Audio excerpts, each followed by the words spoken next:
G'day, I'm Tim Thompson. Today we're going to be running out some sheep mesh on a run of fence. We're going to be starting at both ends and doing a gut strain in the middle. I'll be showing you how to do that, but I'm also really excited today to be trying out a brand new style of strainer board that could well be a game changer. Meet the East Ender from Wireman. This guy combines the very best and latest technology of fence strainers with a strainer board to make the job of straining up sheep mesh faster, quicker and easier than it's ever been before.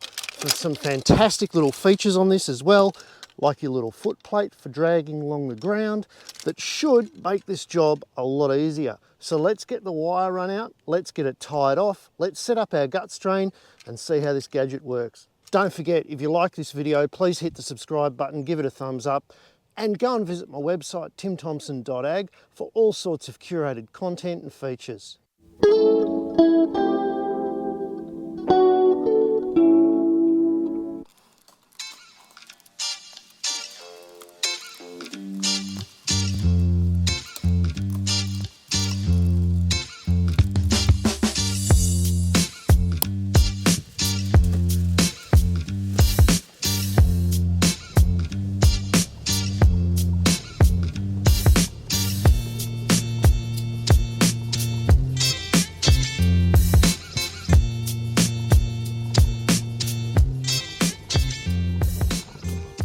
Okay, so we've run out our sheep mesh now and we've got a gap in the middle. What we want to do today is a little bit different to what I've done on the channel before, and that is a gut strain in the middle of the run. So we're going to be using 2 lots of straining boards, bringing the sheep mesh together and then joining it with a line of crimps down the centre, making sure that we keep our picket wires nice and evenly spaced.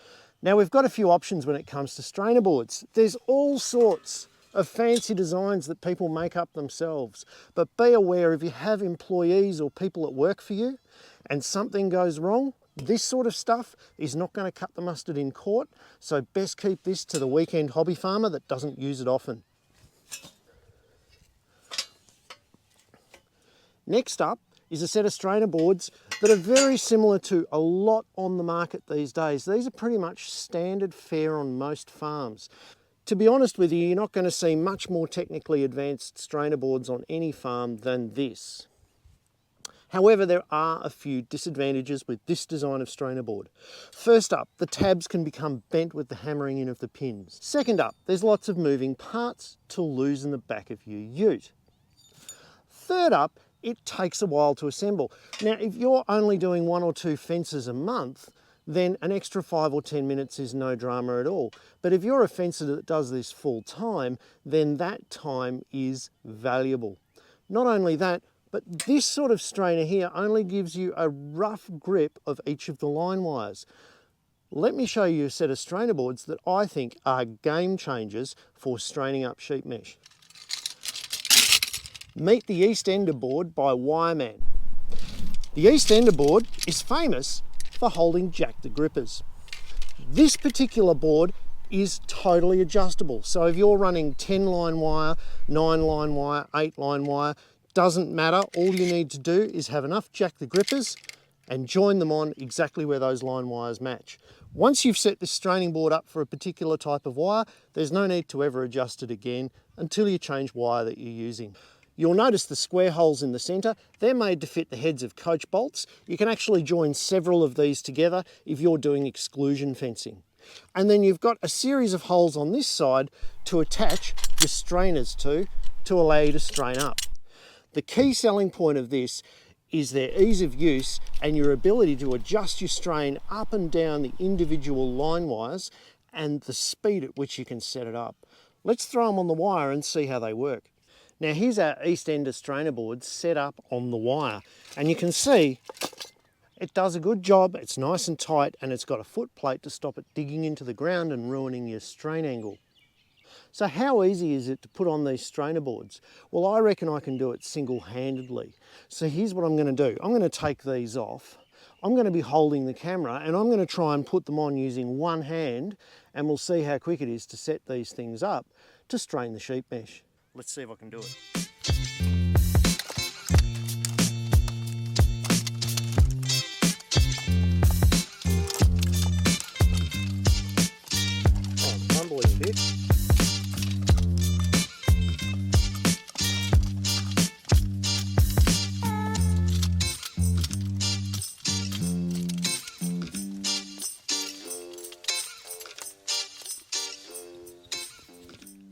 And there we are, job's done. That is how quick it is to attach the strainer board and have it firmly fixed to the fence.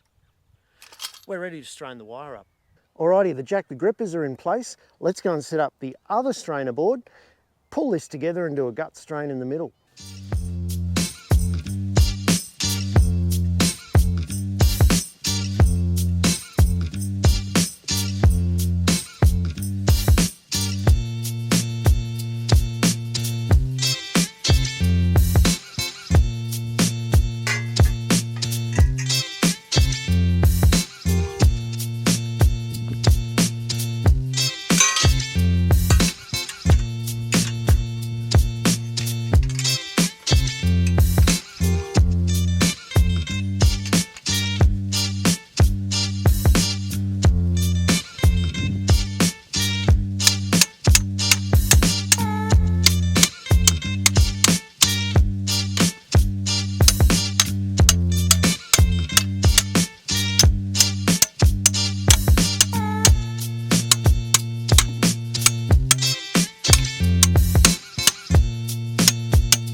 All right, now we've got our two strainer boards set up, a couple of feet apart.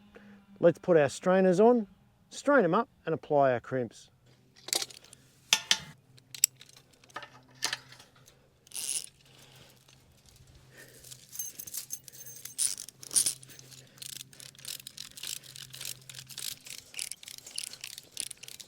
Now that I've got the boards pulled up as tight as I can with the freewheeling, all I have to do is apply an even tension top and bottom.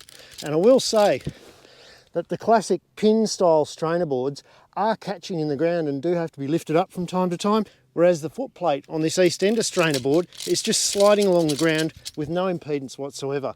It's making a really easy job of it.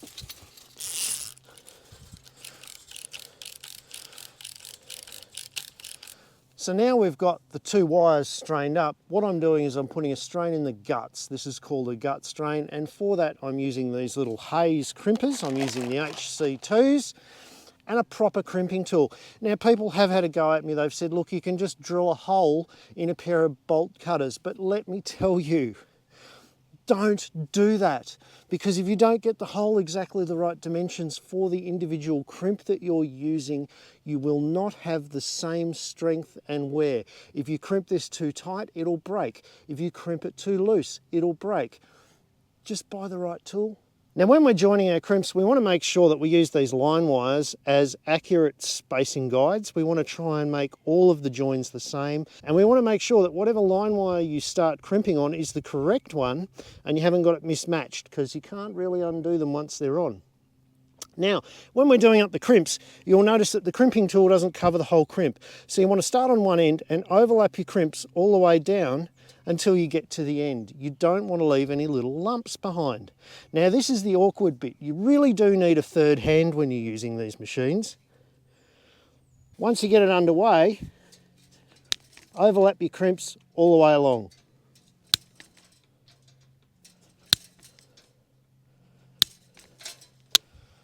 And there you go. Just repeat 8 times. So there we go. Like presto, all of the crimps are now finished. Don't you love videos? It's so much better than real life. Now what we'll do is we'll let these off and we'll undo the tension on the fence and see how easy it is to get the two types of strainer board off the fence once we've finished. Okay, so now the tension's released. Let's take the Wireman strainer boards off first. Let's see how long this takes.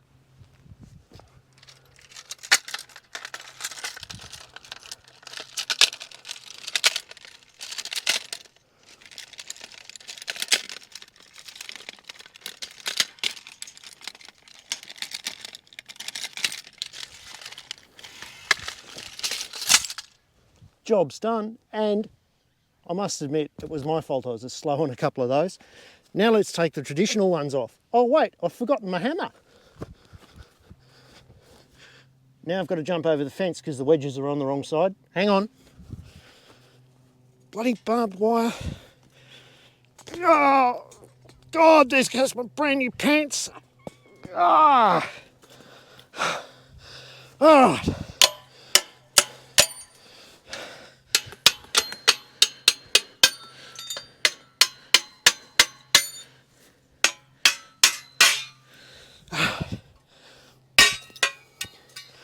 Oh, now it's stuck between the fence. Okay, got that. Okay. Oh, the wedges are stuck under the fence. Here we go, hang on. There we go, got them out. Oh, nearly. Okay. And that's off. Bloody ripped the crutch on my pants again. So all in all, I reckon these strainer boards are a pretty darn good product to have a look at if you're regularly straining up sheep mesh. If you're not regularly doing it, then the price is probably going to keep you out of the market. One more thing to mention too, apparently the Jack the Grippers from the old style have been upgraded slightly, and the steel used in the noses now is made of the same metal that's used in armour plating. Don't forget, if you like this video, please hit the subscribe button, give it a thumbs up, and go and visit my website, timthompson.ag, for all sorts of curated content and features.